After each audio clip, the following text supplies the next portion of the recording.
పర్లేదు కూర్చో. నువ్వేంటి ఇక్కడ? పెళ్లి చూపులు అక్కడ. అయితే నువ్వు ఇంకా ఎదగాలి పార్థు. అంటే ఈ డైరెక్షన్లో కాదు, ఇక్కడ ఈ ఏరియాలో.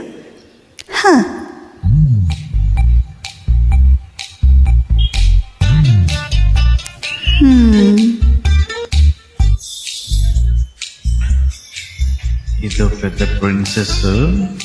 ఇప్పుడు నువ్వు ఒక అంబాసిడర్ కార్ కొనడానికి వెళ్ళావు. పక్కనే ఒక బెంచ్ ఉంది. నువ్వేం కొంటావు? నువ్వు పోర్టబుల్ టీవీ కొనడానికి వెళ్ళావు. ఆ పక్కనే ఒక పెద్ద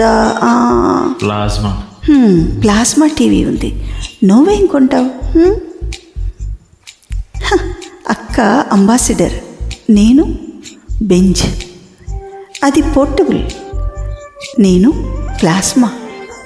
అది లైఫ్ బాయ్. నేను లక్స్.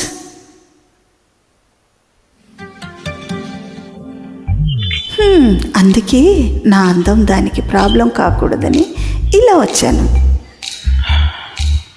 దేవుని దయ వల్ల దానికి పెళ్ళైపోతే నాకేదో గంతకు తగ్గ బొంతలా హృతిక్ రోషనో అభిషేక్ బచ్చనో దొరక్కపోలే. చూసావా, నువ్వు కూడా చూపు తిప్పుకోలేకపోతున్నావు. అయ్యో దేవుడా, ఎందుకయ్యా ఇంత అందం ఇచ్చావు నాకు?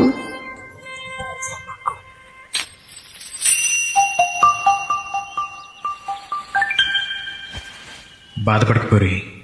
మీ అమ్మ వాళ్ళందరూ అనవసరంగా భయపడుతున్నారు, కానీ నువ్వు అంత అందంగా ఏం లేవు.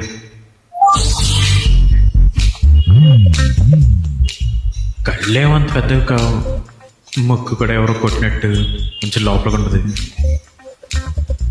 పెద్ద కలర్ కూడా కాదు కదా, ఇంకెందుకు భయపడటం? అంటే నేను అందంగా లేనా? అందరూ చెప్పటం వల్ల నీకు అలా అనిపిస్తుంది తప్ప.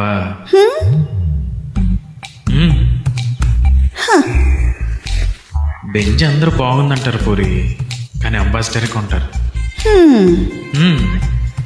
నా మాట నమ్ము, నువ్వు హ్యాపీగా కిందకి వెళ్ళిపో. ఎవడు బాగున్నావు అంటాడో చూస్తా. పార్థు, ఇంకోసారి చూసి చెప్. ఎవరో బాల్తో కొట్టారు.